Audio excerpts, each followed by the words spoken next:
you took a Holy Land tour. Ah, yes. And tell about that. I don't know how old you were or what ages we were then. I don't remember. Maybe. This was 1976, so you get. Oh, I was married. I got married in 71, so we were gone. 76. It was a. What was the name of this guy that led the tour? I don't know. Anyways, an evangelist. Mm-hmm. He was a well-known evangelist. And there were 120 or 30 people on this tour. 3 busloads wherever we went, 3 busloads. And it was the most fantastic tour or trip I've ever taken or ever expect to take. It was just wonderful. Well, and at this point, you couldn't even do that now because of all the fighting and the wars in that area, in the region. A person would be crazy to go over there now. Oh, yeah. But you know, there was an explosion, a bomb exploded in the old city when we were there. Hmm. When we were right there. Mm-hmm. It was at night. Mm-hmm. And they had soldiers up on the roofs. So they've always had difficulties. Of course, it's a lot worse now. Mm-hmm. But anyway, we spent, it was supposed to be 6 countries, so we were only in 5 because Damascus, Syria, they wouldn't let us in. They supposedly heard some rumor that we were some bunch of fanatics or something or other, so they wouldn't let us in. Mm-hmm. So we went down to the Gulf of Aqaba on the Red Sea for the night. It was a brand new Holiday Inn. It was beautiful. The water was just so clear out in the bay there.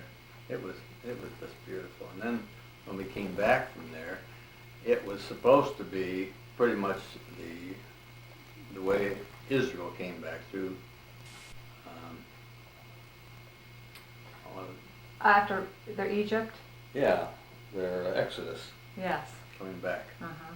And it was so awful. The country is just so awful. Desert and you just can't imagine how they could do it. So that's probably why they grumbled and complained. Yeah, right. You can kind of see. They really kind of, and you can see that they had a reason for that, you know. But God took care of them. Oh yeah. I mean, it was just a miracle. Well, he fed them. Their sandals never worn out. Their clothes never wore out. I know, it was really amazing. But it wasn't the most pleasant trip. But I think of these places, we went to most of the places that were supposed to be the places, you know. And of course we were told in advance that you just have to take it with a grain of salt because there were 300 years from the time of Christ until somebody, and this was Constantine, Emperor Constantine's mother, Queen Helena, I think it was, who took it on herself as a separate project to find all of the holy places. And 300 years is a long time. That's a long time. So did you go to the church in Bethlehem that was supposed to be where Jesus turned the water to wine? Because that's where they just had fighting. Or is that where what was the church? There's a... No, it wasn't in Bethlehem. Okay. I know it wasn't in Bethlehem, but something in Bethlehem was where they just had fighting like a couple weeks ago. Mm-hmm. Yeah, they're still fighting there, right? And of course they're on the floor is a marble like a star down in the lower level, and that's supposed to be the exact spot where Jesus was born. Okay. Oh. And the Garden of Gethsemane, there are 3 of them, run by 3 different religious groups. They all claim to be the right one? Oh yeah. Okay. Did you go to all 3 of them? Well, we basically went to one. It had the advantage of having the oldest olive tree, supposed to be at least 2,000 years old.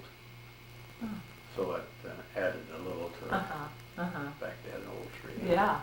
But really the whole thing is just, it was then as Rice. Oh yeah. His name was John R. Rice. John R. Rice. He was 82 or 3. And he led the tour. He led the tour. Okay. And they had other people leading also. Every bus had English-speaking tour guide, Mhm. and well, when we got over there, we go into different countries. There was somebody from that country also Hmm. guiding. So it was just so fantastic. It's just incredible. A guy from Pekin Bible Church, who was a friend of ours, who went on this trip and had been there, I think, 4 times Hmm. to the Holy Land. He said this was far and away the best one he ever was on. How neat. And you know, the fee for this thing, of course, everybody has to take extra money to buy all the souvenirs and so Yeah. forth, but it was like $1,500 a person for 18 days. 18 days. About almost a week in Jerusalem, Oh my. and then a couple of days at the end in Egypt. That's so neat. And that's when we got into the inside of the pyramid. You went in the pyramid. Mm-hmm. What did it look like? A room. Just a room? Mm-hmm. But I mean, I've got some pictures. Yes, I've seen I them. don't know where they are. We have to find them. But, it shows us riding the camels. Oh yeah, I remember seeing that. You and Mom on the Inside, camel. picture inside, climbing up this kind of like a ramp, and then in the room. And of course, I took a lot of tapes, Movies. movies, but I also took some. Slides? We had slides. That's where all slides that you took. But I took movies. Oh, I had a tape player. I recorded oh it, yes. and I still got those Yes. tapes, but Yes. it's a little hard to listen to them because there's a lot of noise around there. Mhm. Most of it was outside, some of it wasn't, but it was a little hard to understand, and maybe my hearing was going bad at the time even. I don't know. But anyway, that was a wonderful That sounds trip. so wonderful. That's neat.